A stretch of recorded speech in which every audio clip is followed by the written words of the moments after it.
हम कहीं भी जाएं, कुछ भी करें, दिन के आखिर में बस एक ही चीज मायने रखती है, सुरक्षित अपने घर लौटना।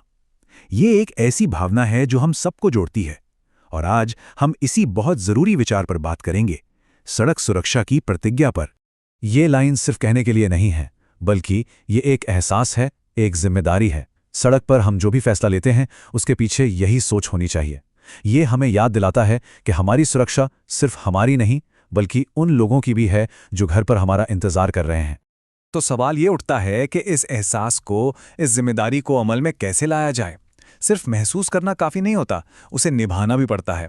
और यहीं पर एक औपचारिक प्रतिज्ञा की ज़रूरत महसूस होती है, एक ऐसा ढांचा जो हमें रास्ता दिखाए।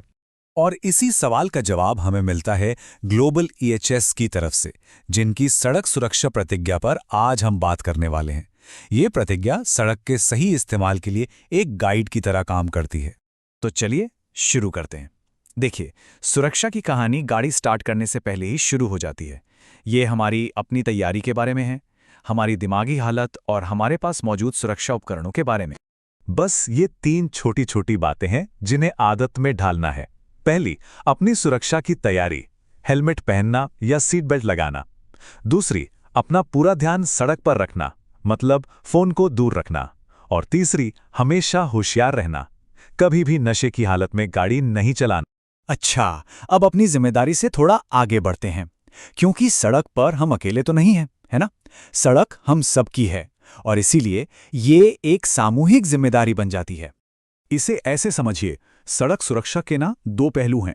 एक है हमारी खुद की जिम्मेदारी, जैसे ट्रैफिक नियमों को मानना, स्पीड कंट्रोल में रखना। और दूसरा पहलू है दूसरों के प्रति हमारी जिम्मेदारी, जैसे एम्बुलेंस को रास्ता देना, पैदल चलने वालों का ध्यान रखना और अगर कोई घायल है तो उसकी मदद करना। और ये प्रतिज्ञा हमें याद दिलाती है कि सड़क पर कुछ लोग ऐसे भी हैं जिन्हें हमारी ज्यादा परवाह की जरूरत है, जैसे कि पैदल चलने वाले लोग, हमारे बुजुर्ग, महिलाएं, बच्चे और दिव्यांगजन। इन सब का हमें खास ख्याल रखना है। एक पल रुककर सोचिए, हमारी सड़कों पर सबसे ज्यादा खतरे में कौन है? जब हम गाड़ी चला रहे होते हैं तो क्या हम सच में उन लोगों के बारे में सोचते हैं जो सबसे ज्यादा असुरक्षित हैं? हमारी ड्राइविंग का उन पर क्या असर पड़ सकता है? तो अब तक हमने बात की अपनी जिम्मेदारी की, दूसरों की परवाह की, लेकिन बात यहीं खत्म नहीं होती। असली बदलाव तब आता है जब हम इस प्रतिज्ञा को सिर्फ मानते नहीं, बल्कि इसका प्रचार भी करते हैं, मतलब एक सुरक्षा दूत बनते हैं।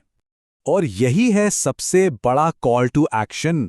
ये सिर्फ नियम मानने की बात नहीं है, ये एक पहचान अपनाने की बात है, एक सड़क सुरक्षा एम्बेसडर की पहचान जो दूसरों के लिए भी एक मिसाल बने। और आखिर में इन सब कोशिशों का मकसद क्या है? मकसद है कि ऐसा माहौल बनाना, एक ऐसी सड़क संस्कृति बनाना जहां हर कोई सड़क पर चलते हुए सुरक्षित महसूस करे। अगर आप भी इस मुहिम का हिस्सा बनना चाहते हैं या इस प्रतिज्ञा के बारे में और जानना चाहते हैं, तो ग्लोबल EHS के इन प्लेटफॉर्म्स पर जा सकते हैं। अपना ख्याल रखिए और हमेशा याद रखिए, हर सफर का मकसद सुरक्षित घर लौटना ही है।